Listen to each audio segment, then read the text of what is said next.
Not talking about anything like that. Our weather actually remains quiet. Quiet in June is a good thing. Had a few isolated showers earlier, not much to write about, and as a matter of fact, not much compared to yesterday. Had a couple of little downpours here and there. I wouldn't even call them downpours. Brief showers out to the west, didn't really last for very long. We stayed under sunny skies for the most part today, and still that Saharan dust creating kind of a haze. That haze not really visible on satellite, but it's definitely there. So what looks to be mostly clear skies has that kind of orangey hue, almost a tan hue to the sky. 93 degrees was our high today. Again, we're running above normal. That's not going to change, but I don't think we're getting to record territory. Those are in the mid upper 90s looking forward into next week, and I don't think we're getting there. A lot of sunshine out toward downtown. Again, pretty, although some spots you definitely see that haze. 91 is our current temperature. Feels like 98 with winds, a decent little breeze out of the south at 13 miles an hour. So at least there's a little wind to speak of. It's not just the stagnant air.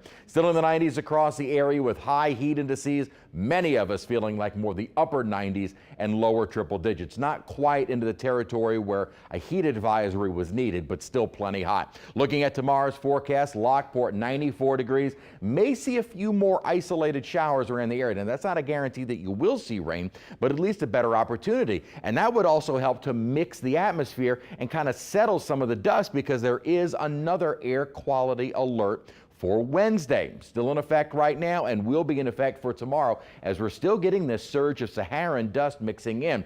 And we might see a little bit more of a wind by Thursday and Friday. So at the moment, DEQ not issuing air quality alert day for the end of the week, but we will see as we approach the end of the week. That big ridge of high pressure still very dominant across much of the southeastern and south central United States, with many locations getting into either heat advisories or excessive heat warnings, and a lot of spots such as areas farther to our north not really accustomed to this time of heat. We are, unfortunately, very much accustomed to it. Look at the temperatures out across Texas and the Central Plains into the triple digits. Those are the actual temperatures. And unfortunately, the long-term forecast, this is approaching the end of June.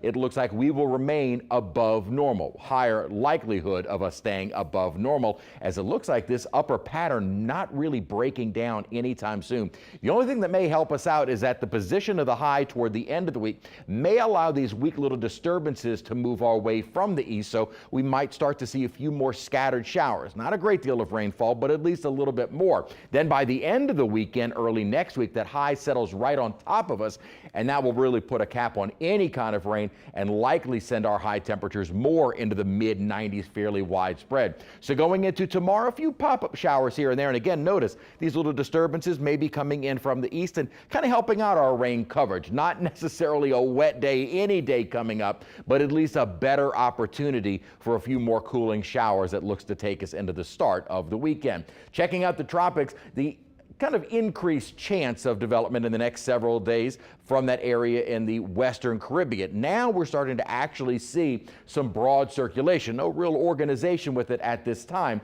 but a little bit more of that circulation. Still very broad. This is still very much in the western or southwestern Caribbean, and a low % chance of developing in the near future, because models indicating it's going to start moving inland. And there are some models that kind of keep it over land. But note, this is pretty good agreement from the models with this system that is not very well organized. All of them either keeping it over Central America or maybe briefly getting into the Caribbean before turning right back over the Yucatan and the Bay of Campeche. That big blocking ridge is going to keep anything away from us, regardless of development. So hot, humid, with maybe a few more stray showers as we head toward the weekend, drying out with that upper ridge settling over us for Father's Day and into early next week.